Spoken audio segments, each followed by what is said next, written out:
Il m'a semblé que dans la mort de Victoire, quelque chose s'est tourné vers la lumière. Peut-être que Victoire n'est pas morte, qu'elle s'est uniquement jetée vers la lumière. Vous êtes déjà allé chez elle? Est-ce que quelqu'un se souvient d'avoir vu la fenêtre de sa cuisine? Cette fenêtre par où elle s'est jetée, fermée. Il me semble qu'elle a toujours laissé ouverte. Son appartement est orienté vers le sud. Toute la journée, le soleil inonde tout. À la fin, ça doit donner le tournis. Ou en tout cas, l'envie de s'y jeter dedans. Qu'est-ce que ça change, Paul? Rien dans les faits. Victoire est morte. C'est juste, je n'arrête pas d'y penser. La fenêtre. À quoi tu penses? Pourquoi tu nous as réunis? J'ai besoin de vous. Quelque chose doit changer. J'ai compris une chose. Quand on voit quelqu'un pour la dernière fois, on ne sait pas toujours qu'on le voit pour la dernière fois. On essaie de trouver la normalité, mais peut-être que l'inverse est ce qu'il faut faire. Victoire est morte. Nous devrions faire comme elle d'une certaine façon. Mourir à ce que nous étions. Et j'ai fait ça hier. Qu'est-ce que t'as fait? Je me suis enterré. Et je suis sorti avec une certitude. À partir du moment où la direction estime que nous faire travailler sur Hamlet après le suicide de Victoire n'est pas juste, je me dis que aucune pièce ne peut l'être non plus, car elle aurait en filigrane le suicide de Victoire comme raison d'être. Tout projet me semble mort avant d'être. Sauf un. À quoi tu penses? Que tout dépend de nous. Que de nous. C'est notre dernière année ensemble, et pour notre dernier spectacle, je vous propose un spectacle qui raconterait l'histoire de Victoire. On se jouerait? Je sais pas.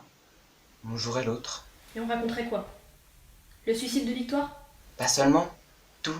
Moi, j'ai passé mon temps à me dire que j'ai vécu des choses au conservatoire que j'ai pas envie de revivre. Alors, on va pas faire un spectacle pour revivre ce qu'on n'a pas envie de revivre. Ce que je veux, c'est faire un théâtre qui soit le nôtre. De naître, d'apprendre, la création. C'est de ça qu'on a besoin aujourd'hui. C'est comme un mur qu'on n'aurait pas le choix de fracasser nous-mêmes. Ça nous confronterait à nos peurs, nos paresses, nos maladresses. Ça sert à ça une école, non? Ce que je veux, c'est naître. Naître quand tout nous tue en ce moment. Moi, j'ai confiance en nous. Et je veux bien servir de matériau pour donner naissance à quelque chose. Mais j'aimerais que ce quelque chose ne soit pas moi. Autre chose. Bon, très bien. Ce que je veux, c'est partir de nous. Mais pour aller où? On verra. Tu penses que ça peut être intéressant pour les autres? Un groupe obligé de se supporter. Tout le monde peut s'y retrouver. Partir de nous. Pas pour rester, pour partir. C'est ça de s'enterrer soi-même. Ça peut faire un beau titre, ça. Partir de soi. Se défenestrer de soi.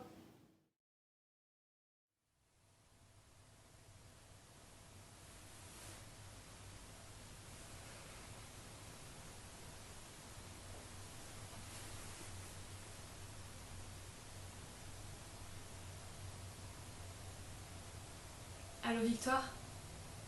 C'est Lucie.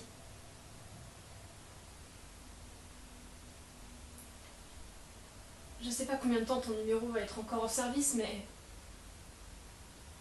il y a toujours un no man's land vers les morts vivants. Les adresses mail et les réseaux sociaux qui continuent à fonctionner pour les morts. Moi j'ai cliqué pour être ton amie. Et j'ai dit je t'aime à tout. Alors voilà. Je t'appelle comme ça. Pour te donner 2-3 petites nouvelles. C'est pas la joie, tu t'imagines. On suffoque. On fera pas de Hamlet. Donc on sait encore moins sur quoi on va travailler. On est un peu perdu.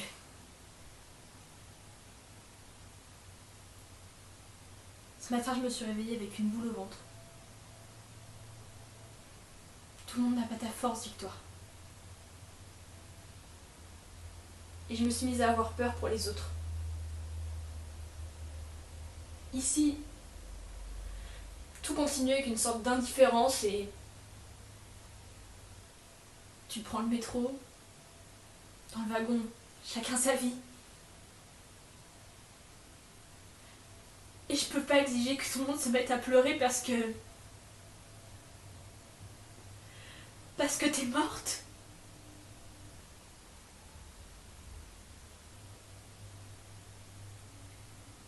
Je t'embrasse.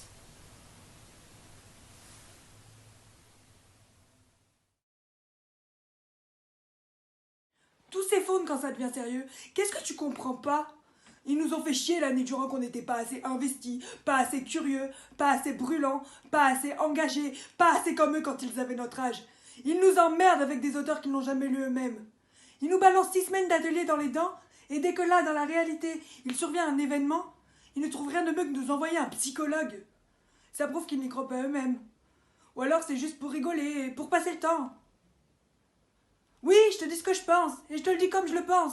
Il nous faudrait un poète ou un psychologue pour être en raccord avec ce qu'ils nous ont mis dans la tête.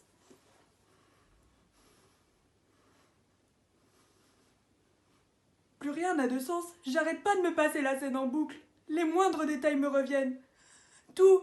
La manière de porter son sac, ses bottes de cow-boy, son foulard, son odeur. Plein de détails, putain. J'arrive pas à le croire. N'importe qui, mais juste pas elle. On l'aurait serré dans nos bras ce jour-là. On aurait peut-être retardé, mais on n'aurait pas pu empêcher. On n'a peut-être pas assez dit je t'aime, mais en même temps, iras-tu jusqu'à dire que tu aimais Victoire pour avoir à le lui dire si souvent? Non? On pouvait pas deviner. On est choqués, on est traumatisés, tout ce que tu veux, on se sent tous nuls. Je dois te laisser. Ok, ciao.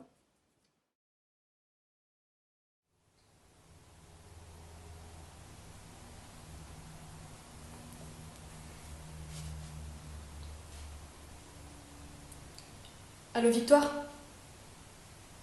C'est Lucie. Je voulais juste te dire que j'étais passée vers chez toi et j'ai fait le tour de l'immeuble. Il y avait encore la trace de ton sang sur le béton. Alors j'ai levé la tête.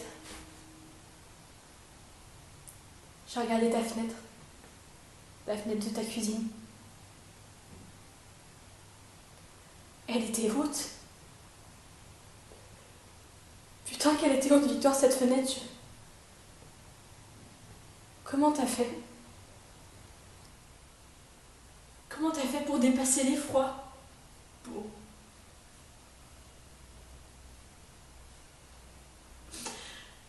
J'aurais tellement aimé que tu sois encore dans les airs pour te prendre dans mes bras et faire comme un parachute.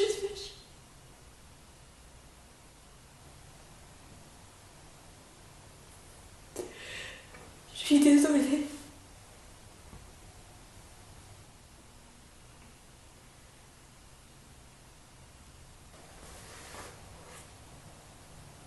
Je vais être à la coupole à 17h pour prendre un café.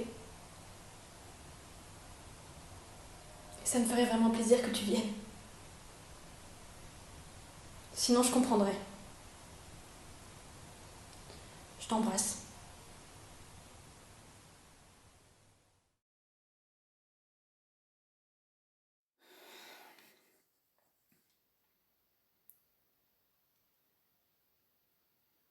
J'ai eu, j'ai eu un fou rire. J'ai eu un fou rire au pire moment. Je devais porter le cercueil à la fin de la cérémonie. Paul et moi étions ceux du conservatoire désignés à cette tâche. Nous étions devant. Bon Dieu que c'était lourd. Enfin, j'ai cru que mon épaule allait se démettre. Nous nous sommes engagés dans la rangée principale de l'église et j'ai vu que Paul souffrait autant, mais qu'il réussissait à garder sa mine de circonstance. On nous avait demandé de passer le plus lentement possible devant la famille et les proches. Alors nous nous sommes engagés. Nous sommes passés devant les bancs où étaient assis les gens du conservatoire et j'ai été pris d'une envie d'éternuer. Enfin, je, Mais il régnait un silence de sanctuaire, ponctué seulement de petits couinements. Éternuer me semblait impossible, enfin, c'était comme dégainer ma bite. Et puis j'avais peur pour le cercueil, déjà que je sentais plus mon épaule. Enfin, je me suis mis à respirer le plus lentement possible, à penser à autre chose qu'à mon nez, à Victoire, là, dans son cercueil. Je calculais la distance qui nous restait à parcourir, c'était interminable. Avec la lenteur obligatoire, impossible de tenir, alors ça m'a pris, d'un coup j'ai éternué. J'ai tout fait pour limiter le bruit, j'ai gainé de partout. Du coup ça n'a produit qu'un tout petit truc, très aigu et ridicule, une espèce de chi.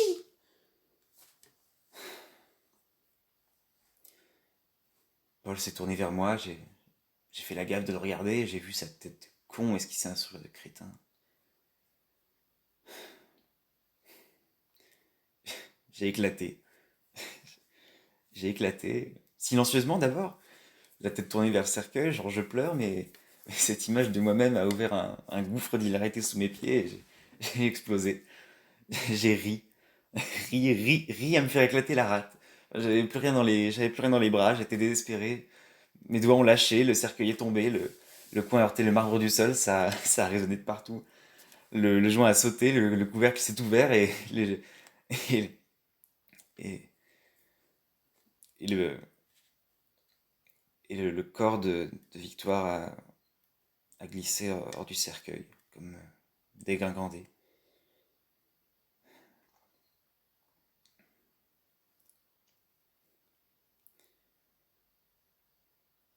Je crois que je me suis évanoui, parce qu'il n'y avait pas d'autre solution. Sans doute parce qu'à partir de là, je suis parti ailleurs et je me suis mis à repenser à la dernière fois où j'ai fait l'amour avec. C'était dans les chiottes du conservatoire.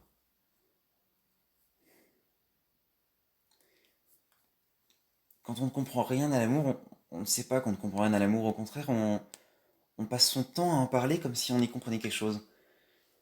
On se fait dévorer par son propre sexe alors qu'on est en train de dire je t'aime. On dit je t'aime avec sa bite.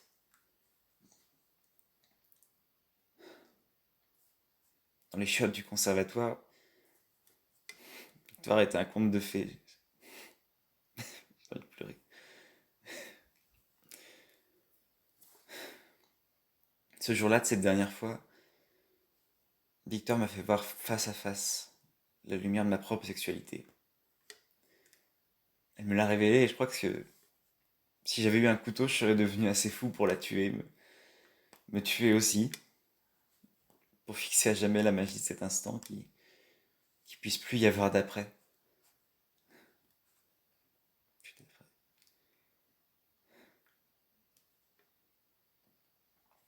Je me souviens d'avoir joui sauvagement.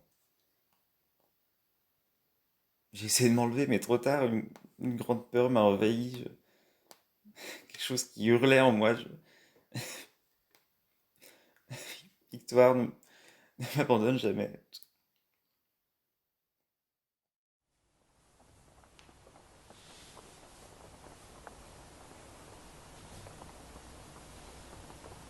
Allô Victoire? C'est Lucie. Ton numéro est encore en service, c'est fou.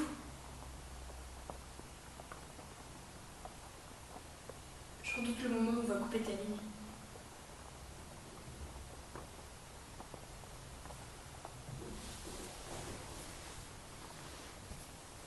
Victoire. Je fais tout mon possible pour être une bonne amie, une bonne amante, une bonne personne. Et l'instant d'après, je me sens disparaître. Je suis en pointille.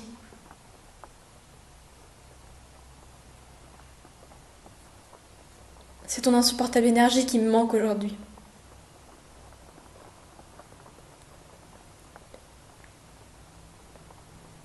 Il pleut à verse dehors. Une pluie de printemps.